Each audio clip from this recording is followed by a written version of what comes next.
Welcome back to another Bali COVID-19 update. My name is Bruce and this is November 3rd, 2021.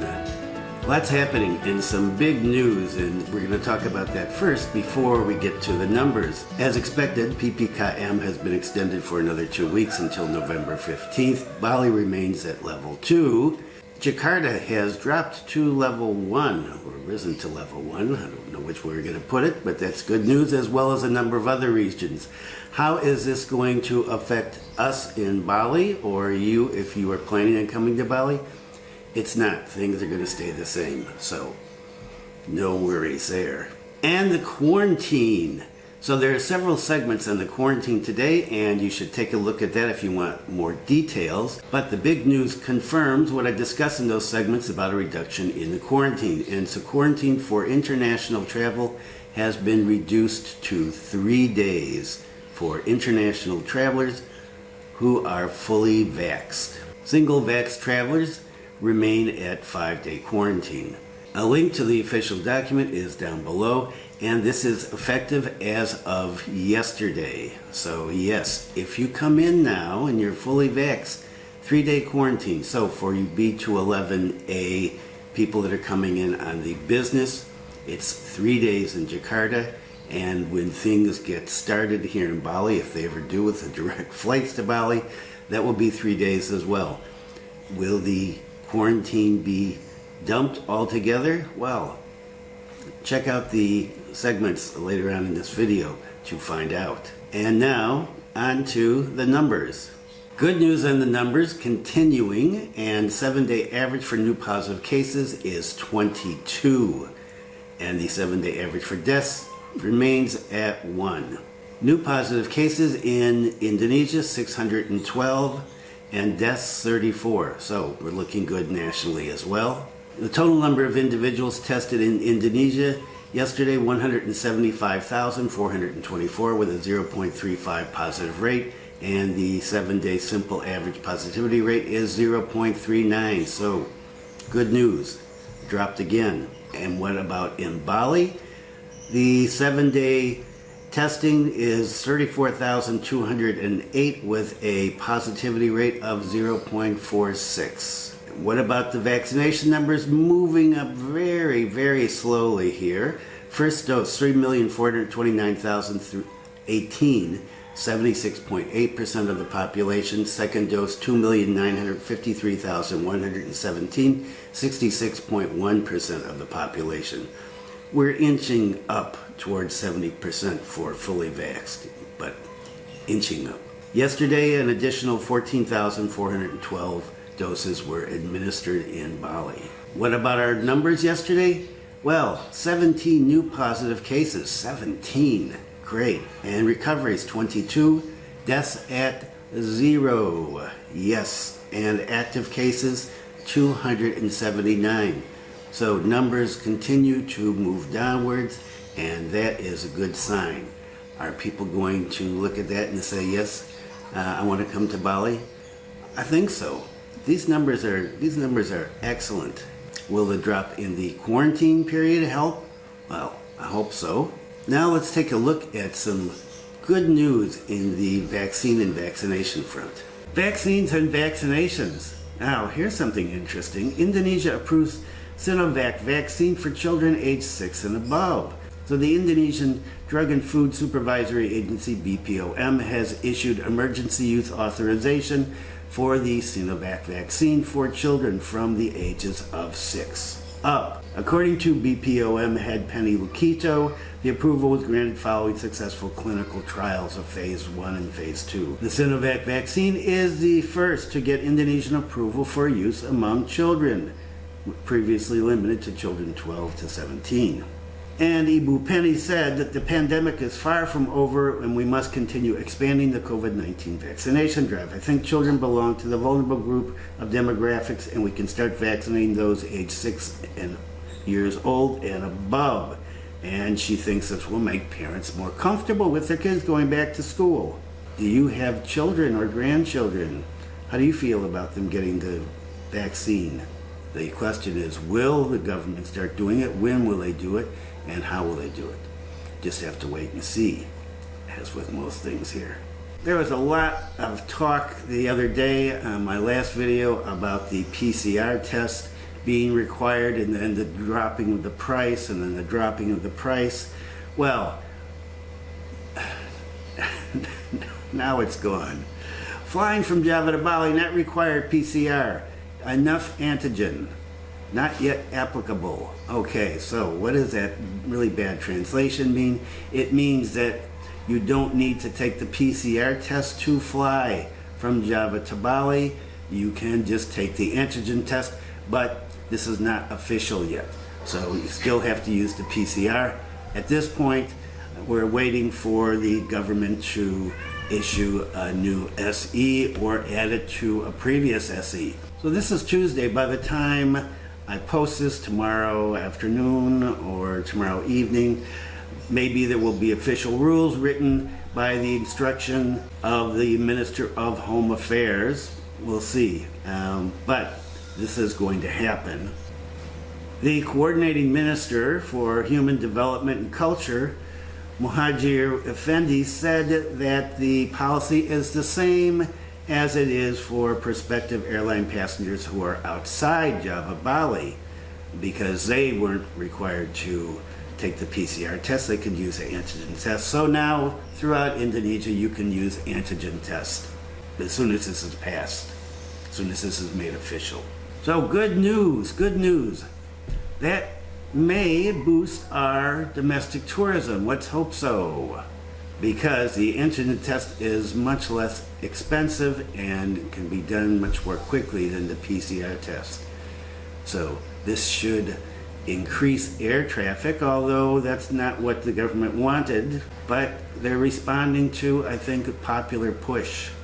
And a story on Barcodes and Peduli Lindungi app. I got to use the Peduli Lindungi app the other day. Here is a very short clip. There I am over at the museum at the harbor in Singaraja, and I had to use it to get in, and well, it worked. It took me about 10 minutes to get it going because I had my phone off, I had to turn it on, then I had to get the internet connected, and then I got an error, and I got another error, then I had to put in my NIC numbers. Well, so I found my NIC numbers, put that in, and then it took a while to scan and worked, but it recognized me and gave me a green check. And so that was cool. So, story, note, shops and supermarkets must provide barcodes care protect. So according to this article, a number of large-scale businesses in Denpasar have not yet provided Peduli Lindungi barcodes. And this is evident from the findings of a joint apparatus when carrying out a level 2 PPKM protest raid in Denpasar the other day. According to the head of Denpasar Police, Dewi Sayoga, what kind of businesses are required to provide Peduli Lindungi barcodes? Well, he said, supermarkets, malls, and shops, and any business that has the potential to bring in many people. He said large-scale businesses that do not provide the barcode will be subject to sanction if officers discover them. He said this is in the context of prevention, and people who want to visit public facilities must install the Peduli Lindungi application. And so I've got it. One of the things I noticed that I'm gonna have to do, I guess, is get this kind of virtual money, because when I was at the museum the other day, they said, oh, it's 25,000 to enter. And I said, okay, well, how do I pay? You have to pay with your phone. I said, I can't. I don't have any way to do that. I don't know what's going on. Well, they said, well, if you're a resident here, I said, I have a KTP. Oh, well, then it's free for you. Oh, okay, cool. And a video clip of the museum is going to be up in a day or two, along with a trip to Arsani. According to the chief of police, it's the duty of all parties to break the chain of transmissions of COVID-19. Not only the government, but society itself. So let's always maintain health protocols. Don't forget 3M. Wash your hands, wear a mask, and always keep your distance. And lots on Thailand, right? Thailand has opened up since the last video on Sunday. And what happened? Well, they opened up to 17 more countries for November 1st. November 1st was 2 days ago. And the Foreign Ministry announced that it was admitting 17 more countries without quarantine if they've been fully vaccinated and have evidence of pre-flight negative COVID-19 test results. The 17 additional countries include India, Taiwan, Laos, Myanmar, Philippines, Croatia, Indonesia, well, right, Kuwait, Maldives, Mongolia, Nepal, Oman, Romania, Slovakia, Sri Lanka, Vietnam, and Luxembourg. How many people live in Luxembourg? So 63 countries allowed into Thailand without a quarantine. How is this going to affect us, right? This is the ongoing question. So what about the big reopening in Thailand? How did it go? Reopening begins in positive atmosphere. The first flight into Suvarnabhumi Airport was All Nippon Airways flight NH805 from Tokyo, had 11 foreigners and 32 Thai nationals on board, and it was followed by a Thai Airways flight TG931 from Paris. The passengers went through stringent COVID-19 screening by the airport staff who were wearing PPE suits. The airport general manager said that he was satisfied with the process, but there was some congestion at the screening stations because officials had to check passengers' vaccination documents before allowing them to proceed. And he said a total of 61 flights are scheduled to arrive on Monday, most of them from Europe, with about 3,000 passengers on board, 2,300 of them foreigners, and the rest Thai returnees. A government spokesperson said that between Monday and Friday, flights operated by 27 airlines will arrive at Suvarnabhumi Airport with a total of 15,230 passengers.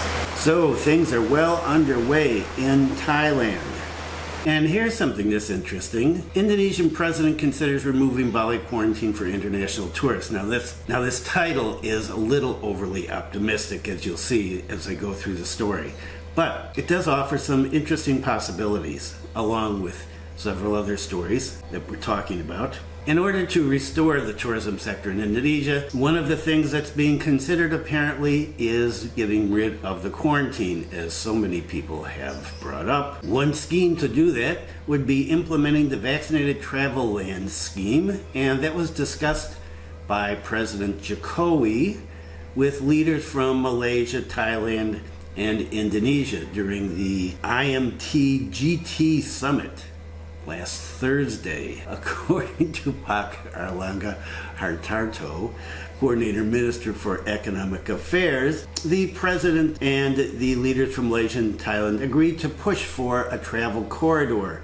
And one way to do this would be by implementing the Vaccinated Travel Lanes VTL scheme, which would exempt travelers from quarantine obligations if they had been vaccinated, or if they have been vaccinated. According to Park Erlangga, ASEAN leaders in the IMT-GT sub-region agreed that one of the things that will be encouraged is to restore the travel corridor in order to get tourism started in these three countries. Park Erlangga noted that the government has been paying attention to Thailand. As I've been saying recently, my crystal ball must have been working. He noted when discussing the Phuket Sandbox scheme that it's been in effect since July, and it's a lesson for Indonesia. It can be seen that the number of tourists and foreign exchange generated for the surrounding community has increased. Okay, so the government is watching what's going on there, but Pak Erlangga said Indonesia is not ready to implement a policy that will get rid of the mandatory quarantine yet. He said, of course we can learn from what Malaysia and Thailand have done. We've started to open in Riau Islands and Bali. Of course we will learn, but we are still implementing quarantine and also PCR. We have not differentiated based on vaccination. The government's well aware, as you would expect, that other countries in the region are dumping quarantine, and that, well, it's seemingly working for those countries, but they're still sticking with the quarantine for the time being. How much longer are they going to stick with the quarantine? Well, only time can tell, or a crystal ball. So President Jokowi is pushing for a vaccinated travel lane with Malaysia and Thailand and probably some other countries in Southeast Asia, but apparently Indonesia is also pushing for this with Australia. Thank goodness. According to the Tourism and Creative Economy Minister, Pak Sandiaga Uno, our old friend, under the proposed VTL, the government would cut down the quarantine from 5 days to 3 days for fully vaccinated travelers from Australia. That's still 3 days of quarantine. However, travelers would be required to show evidence of having received at least 2 vaccine doses and health insurance that covers treatment abroad and a negative PCR test. However, at the moment, nothing is finalized. This is still in the discussion stage. Let's hope that it gets moving quickly.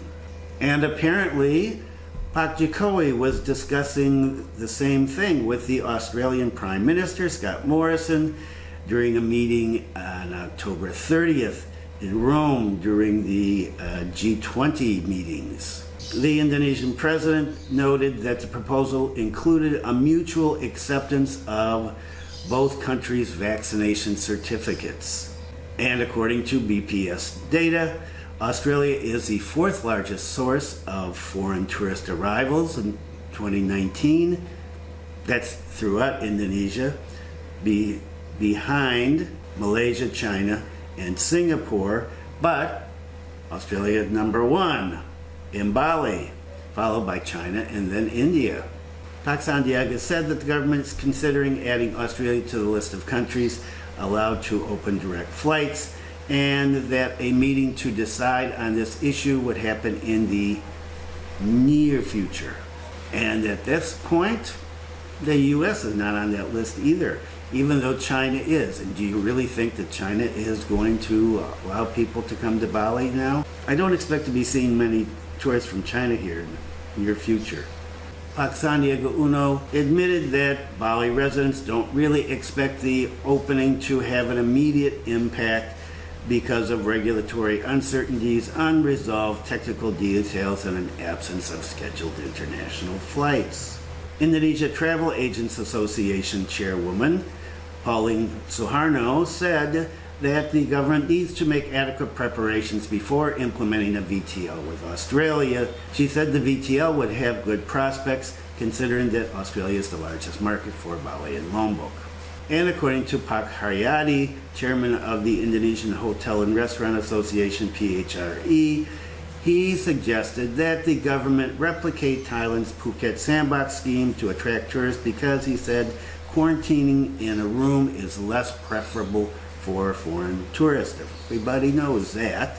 However, he noted that a VTL with Australia would have a positive impact on tourism, and that we're just going to have to wait and see how Australia is going to respond to this. What's going on in Bali? Well, we know that nobody is here yet. There's no plane scheduled as of today. No hotels have been booked as of today, as far as I know. Bali tourism is quiet. Denpasar hopes for Christmas and New Year's. So the Denpasar city government isn't worried that Bali's still quiet, because they believe that there's hope that things will turn around by Christmas and New Year. According to the deputy mayor of Denpasar, Bali's tourism future is increasingly unclear. But he said there's some happy news in that he predicts that there will be crowds occurring by the end of the year. Good for the deputy mayor, he's being positive. He said a surge will occur not only with domestic tourists but also with foreign tourists, because he expects the Christmas and New Year's celebrations to bring people here. And let's hope so. And a very short story on foreigners doing bad things, and this was a story that I talked about a long time ago, 8 months ago. Fake PCR test 2 foreigners deported. So 2 foreigners that were arrested back in, what was it, March or, well, they were using fake PCR tests to come into Bali from Lombok, and well, they got caught. The authorities suspected something. They checked with Siloam Hospital, where the tests were purportedly from, found out that they had never been issued, and bingo, they were stopped, apprehended, and They were handed over to the Karangasem police and then put in Karangasem prison for 8 months while waiting deportation. That was a long time. I don't know why they had to wait 8 months for deportation. My guess is they were probably pretty happy to get deported after 8 months in prison.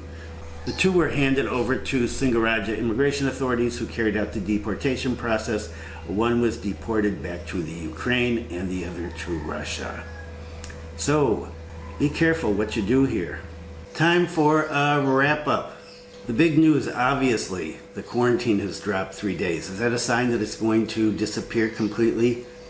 I think so. That's just my personal feeling. If you watch the segments on the quarantine, you see that the president's been talking to people about opening up these corridors, and those would be quarantine-free. And I think this is definitely the way that the government is going to go at this point. Even though, you noted in one of the segments, the minister said, I forget which minister it is, there's so many that get involved in this, said, we're not about to drop the quarantine. Okay, he said that a couple days ago, and now we've got the news that the quarantine is down to 3.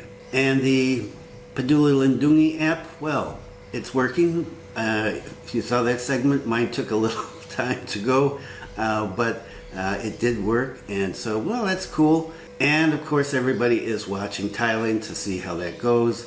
And, well, first reports are that it was going well, but, well, people are just arriving, and so we're going to be covering that for the next few weeks, at least. And I almost forgot to mention the PCR test for domestic travel. Of course, that has been trashed. You can get it if you want to, but antigens are okay now if you are fully vaxxed. And so that's good news for domestic tourism with the holidays coming up. And then I had that very short little segment about the 2 foreigners who were deported, who were busted 8 months ago for fake PCR tests. And there's a story today, which I'm not covering right now, but I'm just going to mention it, about 3 Indonesians who were busted as well with fake PCR tests, and they're looking at possible 6 to 12 years in prison. So do not fake anything while you're here. Make sure your documents are in order. And so I've been saying for a long time, December, and well, things are looking better for December. With this drop in the quarantine period and a possible drop completely for at least some countries, we could see people coming in numbers, small numbers I think, by the holiday period with the 3-day quarantine or no quarantine when that happens. And as I've said before, I do think it will happen eventually. And if you saw the last video, I hope you're voting for the CNN Hero of the Year, and I put my 10 votes in every day, so don't forget about that. And that was in the last video. And that's about it. It's a lot of stuff today, and as usual, things just pop up. They just happen suddenly. You can't count on things staying the same from 1 minute to the next. And that has its good points and its bad points. So be kind to someone today. Thanks for viewing. If you found this video helpful, please give it a thumbs up. If you haven't subscribed, please consider subscribing. There's my little arrows, and I'm still working on coming up with a new one.